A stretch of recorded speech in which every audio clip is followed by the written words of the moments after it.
घाटी के अंदर स्ट्रीट लाइट्स अजीब तरीके से फ्लक्चुएट कर रही थीं। कभी एकदम मध्यम तो कभी बेहद तेज। हवाएं ट्रक के त्रिपाल से टकराकर चीख जैसी आवाजें निकाल रही थीं। तभी ट्रक के पिछले हिस्से में बैठे एक लड़के मैथ्यू का फोन आता है। वो आगे बैठे विशाल से कहता है, भाई मेरा नेट पैक खत्म हो गया है, जरा फोन पे से रिचार्ज कर दे। विशाल ने जैसे ही रिचार्ज करने के लिए अपना फोन खोला, उसकी रीढ़ की हड्डी में एक ठंडी लहर दौड़ गई। फोन की स्क्रीन पर साल 2023 नहीं बल्कि 16 अप्रैल 2020 दिखा रहा था और समय हो रहा था रात के 3:02। विशाल को लगा शायद कोई टेक्निकल ग्लिच होगा। उसने रिचार्ज किया और फोन जेब में रख लिया।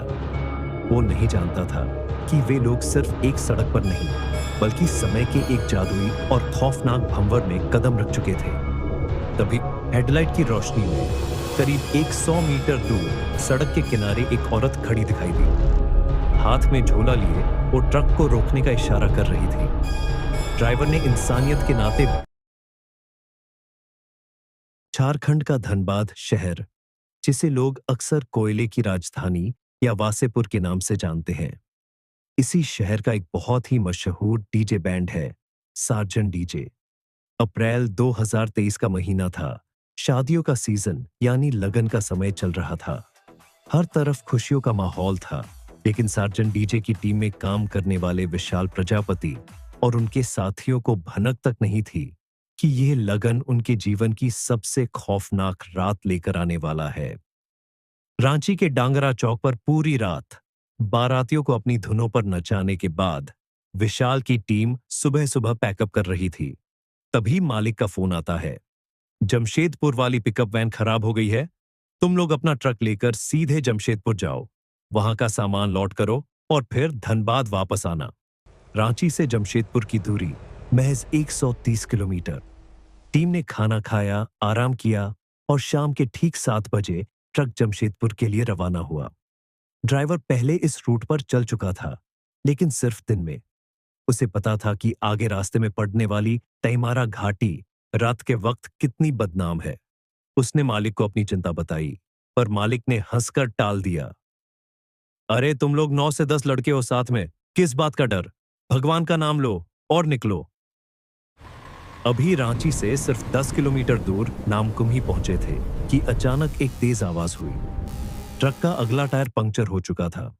उस टायर को ठीक कराते कराते रात के 9 बजे बज गए और यही वो मोड़ था जिसने इस टीम को ठीक उस वक्त तैमारा घाटी के मुहाने पर लाकर खड़ा कर दिया, जब वहां सन्नाटा अपने चरम पर था। जैसे ही ट्रक ने आगे का सफर शुरू किया, मानो दुनिया ही बदल गई। घने पहाड़, काले जंगल और सड़क के दोनों तरफ रोशनी की जगह सिर्फ खौफ था। रास्ते की शुरुआत में ही सड़क के एक तरफ हनुमान जी और दूसरी तरफ काली माता की मूर्ति थी। नियम था कि वहां से गुजरने वाला हर शख्स मथा टेकता था या सिक्का उछालता था, पर हड़बड़ी में विशाल की टीम से यही सबसे बड़ी भूल हो गई। उन्होंने गाड़ी नहीं रोकी। घाटी के अंदर स्ट्रीट लाइट्स अजीब तरीके से फ्लक्चुएट कर रही थीं। कभी एकदम मध्यम तो कभी बेहद तेज।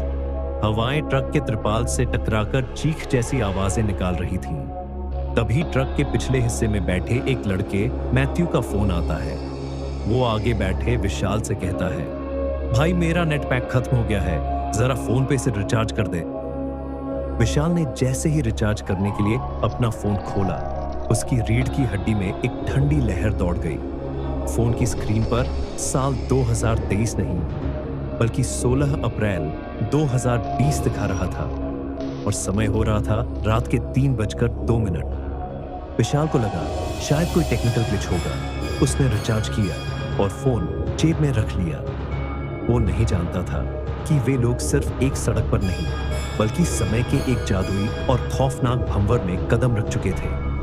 तभी हेडलाइट की रोशनी में करीब 100 मीटर दूर सड़क के किनारे एक औरत खड़ी दिखाई दी। हाथ में झोला लिए वो ट्रक को रोकने का इशारा कर रही थी। ड्राइवर ने इंसानियत के नाते ब्रेक लगा दिया। शीशा नीचे करके पूछा, इतनी रात को आप यहाँ क्या कर रही है? उस औरत ने सिर नीचे झुकाए हुए कहा, आगे मेरा गांव है, मुझे वहां छोड़ दो। लेकिन उसकी आवाज वो किसी एक इंसान की आवाज नहीं थी। ऐसा लग रहा था जैसे 2 या 3 लोग एक साथ मिलकर एक ही खोखली आवाज में बोल रहे हैं। तभी विशाल का फोन फिर बजता है। इस बार ट्रक के पीछे बैठे लड़के का फोन था। वो बुरी तरह हाँफ रहा था। उसकी आवाज कांप रही थी। उसने फुसफुसाते हुए कहा, विशाल भाई, ड्राइवर को बोल गाड़ी तुरंत भगाए, तुरंत। विशाल ने पूछा, क्या हुआ, क्यों? पीछे से रोने की आवाज आई।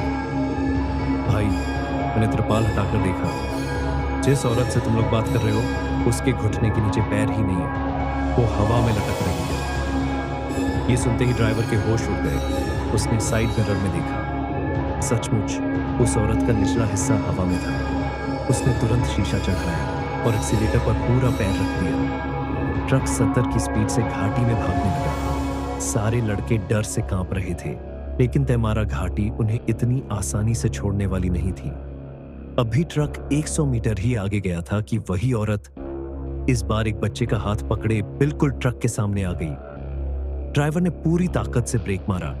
ट्रक स्किड हुआ और सीधे पहाड़ी से जा टकराया। इस झटके से पीछे बैठे एक लड़के का सिर अंदर रखे भारी जनरेटर से टकरा गया और खून बहने लगा। घायल साथी को देखने के लिए सारे लड़के केबिन से बाहर आए और ट्रक के पीछे खड़े हो गए। तभी बिना किसी के छुए ट्रक के अंदर बंद पड़ा भारी भरकम डीजल जनरेटर अपने आप स्टार्ट हो गया। कुछ सेकंड चला और बंद हो गया। फिर दोबारा अपने आप स्टार्ट हुआ और इस बार जब वो बंद हुआ तो जनरेटर की आवाज की जगह किसी औरत के सुबकने और रोने की आवाज आने लगी। दहशत अपनी सीमा पार कर चुकी थी। ड्राइवर ने चिल्लाकर कहा, सब एक दूसरे का हाथ पकड़ो और घेरा बनाओ। हिंदुओं ने हनुमान चालीसा शुरू की।